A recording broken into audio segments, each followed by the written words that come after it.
Welcome to my YouTube channel Anime Watcher. जैसा कि हमें याद है कि नाइट्स और जिन्वू की लड़ाई हो रही थी।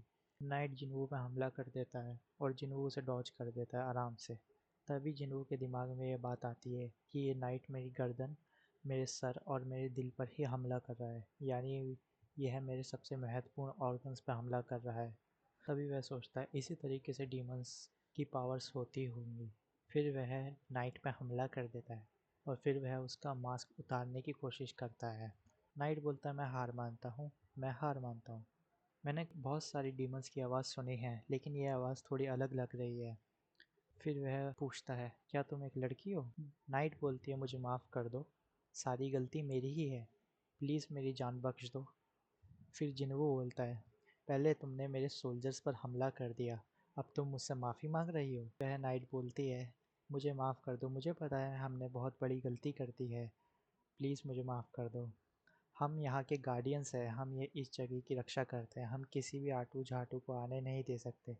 फिर वो सोच जिन्वू को देख के डर जाती है। फिर वो बोलती है मेरा मतलब है हम किसी को भी यहाँ आने नहीं दे सकते, इस जगह की रक्षा करना हमारा काम है। जिन्वू बोलता है मैंने तुम्हारे सारे सोल्जर्स को मार दिया है और तुम अपनी जान की भीख मांग रही हो, क्या ये सही है?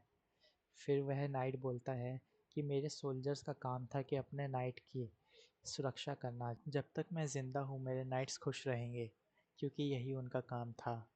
जिन्हों अपने दिमाग में सोचता है ये कितनी सेल्फिश, ये कितने खुददार डीमन है, एकदम इंसानों की तरह। फिर वह दिमाग में सोचता है, जिन्हों अपने दिमाग में सोचता है ये एकदम इंसानों की तरह दिख रही है, मुझे नहीं लगता कि इसे मारना ठीक होगा। तभी तभी वह पीछे से देखती है कि हाँ अगर मैं जिन्वू पे हमला कर दूँ तो मैं इसे मार सकती हूँ, और वह उस पर हमला कर देती है। लेकिन फिर हमारा टस्क अपनी स्किल यूज़ करता है मास्टर को प्रोटेक्ट करने के लिए, जिससे कि वह एक शील्ड बना देता है और उस नाइट का हमला ख़राब हो जाता है। फिर जिन्वू गुस्से में बोलता है तुम ये क्या कर रही हो? नाइट घबरा जाती है और बोलती है प्लीज़ मालिक, मेरी जान बख्श दो, मुझसे गलती हो गई। फिर जिन्वू अपने दिमाग में सोचता है ये कितनी खुदगर्ज है, इसे अभी भी शर्म नहीं आ रही, मैंने इसकी जान बख्श दी और ये मेरे पे ही हमला कर रही है। तभी टस्क बोलता है कि मुझे परमिट दे दीजिए, मुझे एंट्री परमिट चाहिए जिससे कि हम आगे बढ़ सकें। फिर वह नाइट बोलती है मेरे क्लैन के पास परमिट रखा है, मैं तुम्हें दिलवा सकती हूँ अगर आप मेरे को मेरे क्लैन तक ज़िंदा लेके जाएं।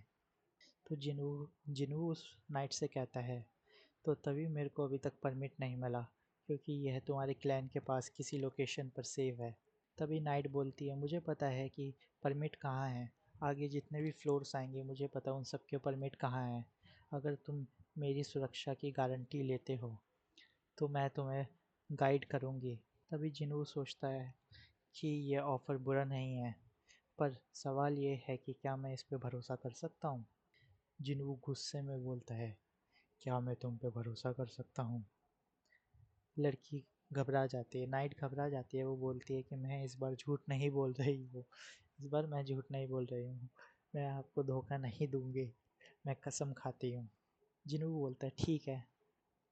जिनू बोलता है तुम मेरी मदद करो परमिट ढूंढने में और फिर मैं ये जगह छोड़ के चला जाऊँगा। फिर वह नाइट बोलती है शुक्रिया। फिर जिनू बोलता है मगर उससे पहले ये बताओ तुम लोग हो कौन? वहीं दूसरी तरफ दिखाया जाता है जिन्हू के शहर में हमला हो गया होता है। शहर पे हमला कर देता है वो एंट, वह लोगों को मार रहा होता है। यह एंट काफ़ी ज़्यादा तबाही मचा रहा होता है जिन्हू के शहर में। दूसरे सीन में दिखाते हैं कि नाइट अपना इंट्रोडक्शन दे रही होती है।